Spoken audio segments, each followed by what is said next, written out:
Sebab kenapa saya tunggu sampai hari ini bukan kerana saya nak tunggu tepat 1 minggu lah ya. Kerana memang usul ni pun 1 minggu yang lepas kan. Tapi sebenarnya saya menunggu saya punya pengurusi jawatan kuasa usul untuk balik. Untuk dia pun sama-sama hadir bersama, tetapi sebenarnya dia tengah buat umrah. I thought he will be back. Saya ingat dia balik semalam ya, tapi saya dimaklumkan bila saya cek dengan dia, dia kata hari Selasa baru dia akan balik. So that's a bit too late.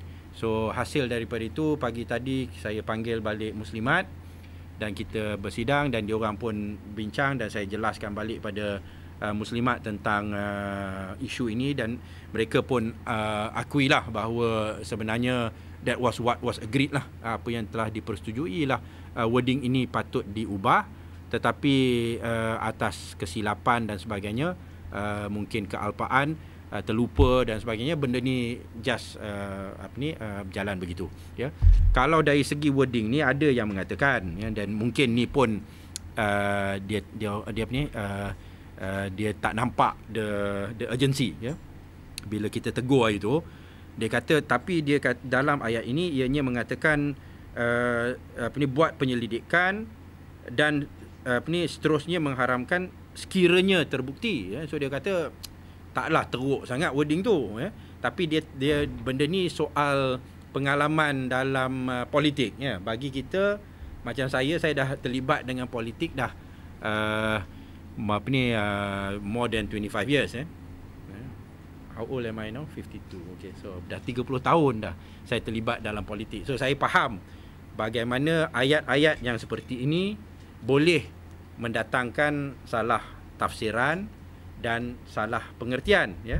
Tetapi bagi separuh orang, bila kita dah cerita banyak pun dia setuju, tetapi bagi dia kata ayat ini is not so bad lah ya, pasal berlapik kerana sekiranya didapati. So apa kita nak risau ya. Tapi bagi saya, dia isunya is not the action, tetapi the impression ya.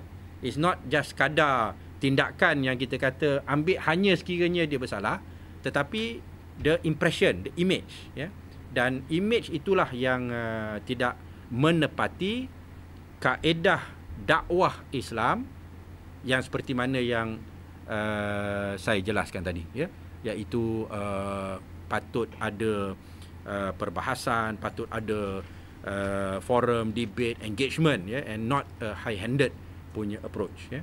Kalau kita nak tengok dalam sejarah Islam, masa yang ada high-handed approach ni, yang main tangkap dan penjara ni oleh kerana fahaman yang tak dipersetujui ni, ialah pada masa kumpulan Mu'tazilah yang the rationalist ya in Islam, dia menguasai. Pada masa itu Imam Ahmad Ibn Hanbal, yang salah seorang daripada 4 imam mazhab Islam tu, dia menentang fahaman Mu'tazilah, maka dia yang ditangkap dan dia yang disebat dan dia yang dipenjarakan.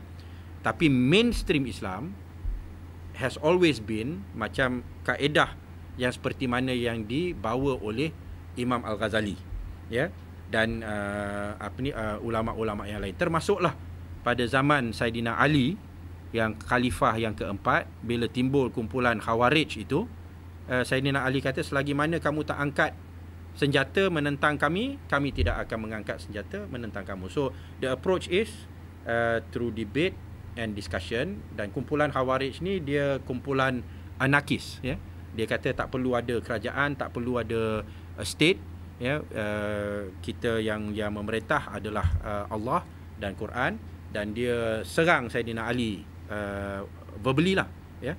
Maka Saidina Ali kata, selagi mana kamu tak angkat senjata menentang kami, kami tidak akan mengangkat senjata menentang kamu. Kamu nak cakap apa kamu nak cakap, kita akan berhujah ya. So that is the kaedah yang which is well established in Islamic history ya.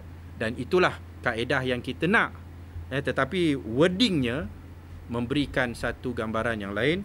Lebih-lebih lagi saya pun diberitahulah oleh beberapa sahabat, selepas tu pun dia orang kata lepas isu ni timbul dan sebagainya, program pemulihan, dia kata program pemulihan ni kalau ikut fahaman orang biasa maknanya ISA lah ya, because dia kata pusat pemulihan ni is macam kemunting, pusat pemulihan dadah, is detained but itu bukan itu yang dimaksudkan.